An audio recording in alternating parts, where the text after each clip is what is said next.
What's good, YouTube? It's your boy Trent Boy V. I had a blessed day. Today we're gonna look at the success of the Cotton Club and how the Cotton Club was beating segregation during this time period in Harlem. This made Black America big, like black everything. You gonna see what I'm talking about. But the Cotton Club and Renaissance and stuff like that. This was like one of the things that propelled a lot of black entertainers. So hope y'all ready to get into the video. Let's learn some history. This type of stuff I love to learn about. So let's get it. It took over the global culture. But like any good story, it destroyed itself from the inside. So join us today while we talk about how we built the Harlem Renaissance and took control of our image. This is For My Black History. I'm your host, Country Boy. If you like stories like this, you can find more stories like this at onemikehistory.com, and you can also find me on Substack. But without further ado, let's get started. If you've been following the channel, you already know the story of Philip A. Payton. We talked about how a black real estate agent took over empty white luxury buildings in the early 1900s. He turned white desperation against them and rented those buildings at a high price to black tenants, fought off a white real estate mob, and essentially evicted white folks from Harlem. But getting into the buildings was just the first step. Owning the physical block means nothing if you don't own your own story. Once we secured the real estate, we had to go to war for our image in the eyes of the country. See, by the early 1900s, the American establishment looked at black people as dangerous but highly profitable. In 1915, Woodrow Wilson screened The Birth of a Nation, The White House. It wasn't just a movie, it was the first blockbuster in American history. It praised the Ku Klux Klan.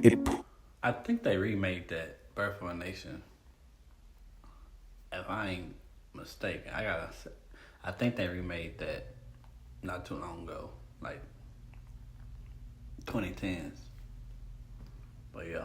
The old Negro stereotype to the world. This lie that black people were uneducated, less than human, and incapable of building a civilization. It wasn't just insulting, it was a weapon. If the government convinced the white public that black folks were less than human, they could easily justify Jim Crow, lynchings, and shutting them out of the American economy completely without guilt.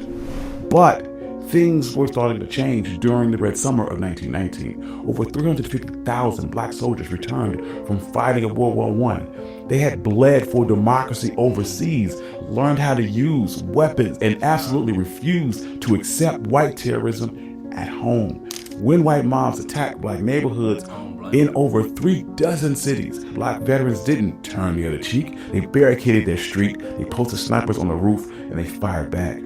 Jamaican-born poet Claude McKay captured this exact fighting spirit in his legendary poem, If We Must Die, writing that, like men, we will face the murderous, cowardly pack. Pressed against the wall, dying, we must fight back. The old Negro died in the streets of Chicago and Washington, D.C. We had this militant energy, but black leaders knew that the courtrooms and politicians were completely rigged against us. To change our image in the eyes of the world, we couldn't just use bullets. We needed a new weapon to destroy this stereotype from the inside out. That weapon was undeniable black genius.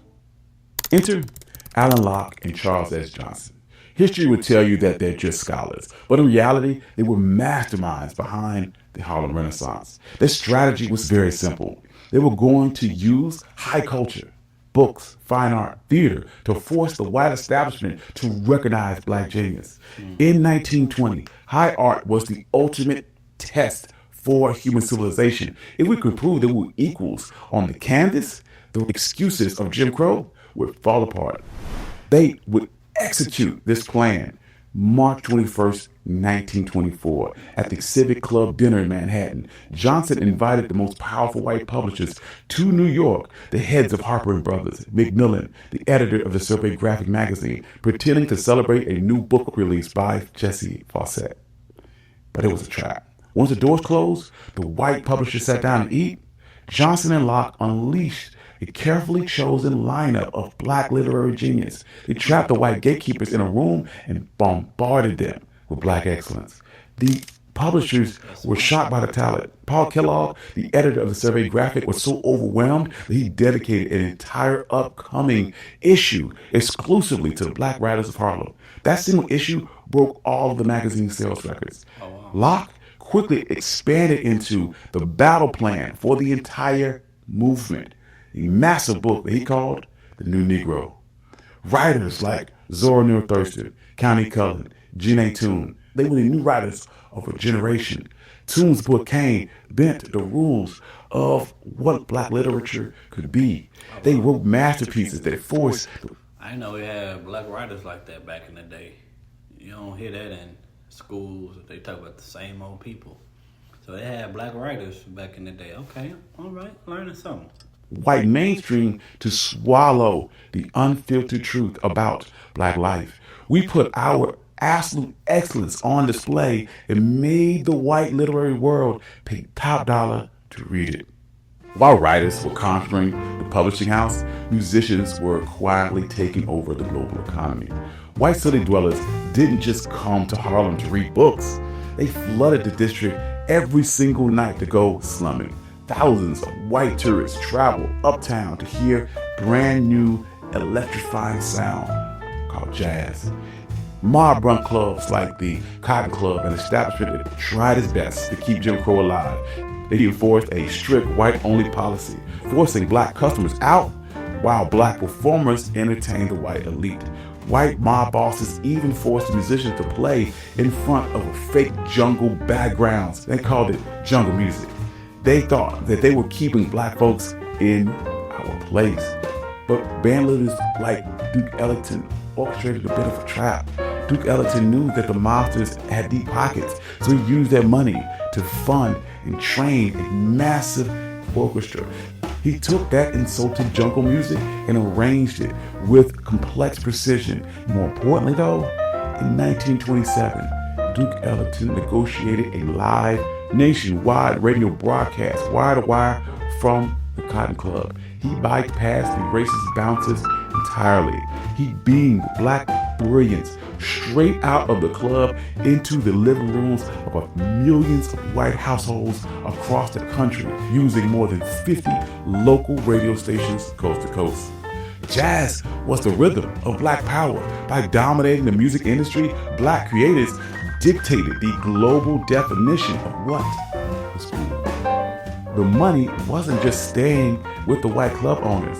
Underground, Harlem ran its own hidden economy. Black residents threw rent parties, charging white tourists, locals admissions for live piano music and bootleg liquor to keep their massive apartments funded. And musicians just like Duke Ellington would play at these parties.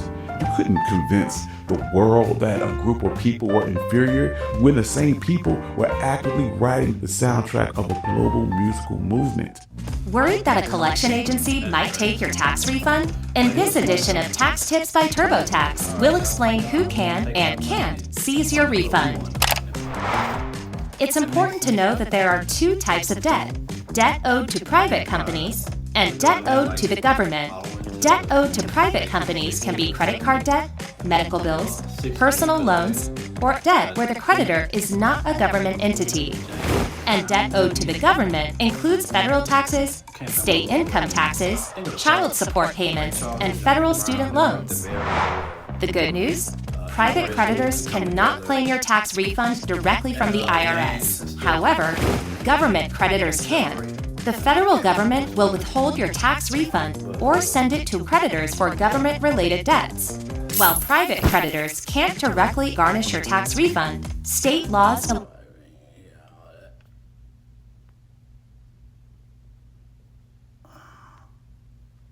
to speak perfectly and act just like them. He wanted the art to be perfect and safe and easy for white liberals to swallow. But the younger generation, they hated this.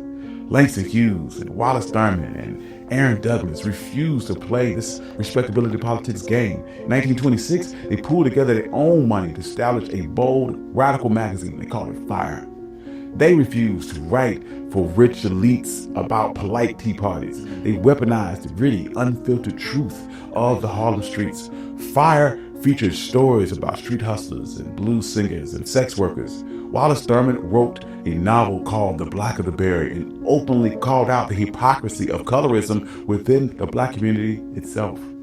Langston Hughes dropped the ultimate statement, writing that younger artists would express their dark-skinned selves without fear or shame. If white folks liked it, great. If they didn't, that didn't matter. The old guard was terrified. They hated it. Du Bois despised the magazine. The mainstream black press literally wrote that fire should be tossed into a fireplace. But the younger generation did not care. You'd think that the older generation would back the younger generation, but if you think about it, the older generation was the ones that wanted to play it safe. If you think about it, they had a strategic plan, but it's compared to the younger generation that was like, forget that. They don't want to do it like we want it, or don't want to support like we want to support. Talking about the white people, they're like, we're gonna do something our way. We're gonna do something new. So that makes sense why the black veterans didn't support, because they were scared. I don't want to say scared, but they was used to that old slave mentality of playing and writing to make them white elite feel good. But the new generation like, screw that, man. We ain't doing that. We're gonna do what we want to do. They don't like it, they can kick rocks. Basically what they were doing. They were building their own unfiltered reflection of black excellence, refusing to let white comfort dictate their reality. I'm with it. However, this war for respectability wasn't the biggest threat. The actual villain was funding. Revolutions require a massive amount of money. In the 1920s, major publishing houses and art galleries and grant foundations were completely controlled by white wealthy donors. If black artists wanted to mass produce their work in art, they needed white money. But that money came with a trap. White wealthy donors didn't want to fund modern intellectual art. They were obsessed with the idea that it was primitive. They wanted art that felt exotic, tribal, wild. Charlotte Osgood Mason was an incredibly wealthy donor who literally demanded that black artists call her godmother. She sat on a literal throne in Park Avenue apartment and put Langston Hughes on a $150 allowance. But the moment Hughes wrote about real working class struggles of black Americans instead of playing into her weird African drumbeat fantasies, she cut off the funding. Some artists changed their work to keep the lights on, but the true artistry was figuring out how to beat the system.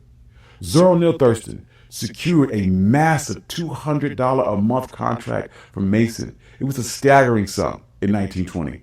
That translated to almost $3,500 a month in pure cash to just travel and write.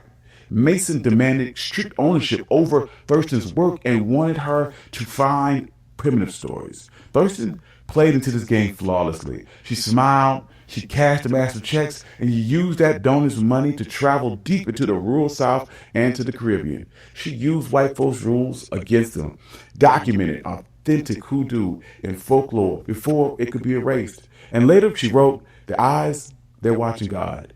She used the establishment's arrogance and deep pockets to fund her own black research. So what happened? Well, the stock market crashed in 1929 and the Great Depression hit. White money dried up almost overnight. The fancy publishing house contracts, they vanished. And the Harlem Renaissance lost its financial engine. Critics love to look back and say that the Harlem Renaissance failed because it relied too much on white approval and didn't actually solve any black issues. But that completely misses the point. The Harlem Renaissance proved that we couldn't wait for the system to validate us. That while fighting internal civil wars and dodging the traps of white money, these creators built their own table of black art and black music. They used this raw reality of black life and turned it into high art and made it the most valuable cultural product in America. They permanently broke this old Negro myth and replaced it with black cultural excellence that still has pop culture by the throat even today. Thank you. I'm your host, Country Boy. This is the One My Black. And that's true because they had to do that because someone gonna give either way. So it's like, do I stick with the old or do I want to do something new, switch it up? So they basically they rule against themselves. I mean, against the system rules against the system, technically, but it's like it was like more of a thing of, hey, we're gonna change it up, but we're gonna do it our way. So I rock with that because that always seemed like it wasn't working really. It was working for the white folks, but it wasn't working for the black people in that time. So eventually it was gonna turn to something new. So I'm glad they were able to find out and use it to their advantage. So hope y'all enjoyed that. I would have loved to been a part of that, be there, be a fly on the wall during that time period. But I'm sure I can find some stuff on there and find some artists and stuff like that and capture some of that. But y'all let me know in the comment section what y'all thought of the Renaissance, the Black Renaissance era, the Cotton Club era. And I know my mom told me a little about she wasn't born back then, but she told me a little about it, because I mean, like the dude said, it's still carrying on in a way, in some type of form from back then, from the 1920s to now. So it just evolved into hip hop and I guess hip hop, rap, R&B and other stuff. So contemporary jazz and stuff like that. So y'all let me know in the comment section. We out of here. Y'all have a blessed one. Y'all stay safe. God, Jesus, Holy Spirit love you. I love you. We out. Peace.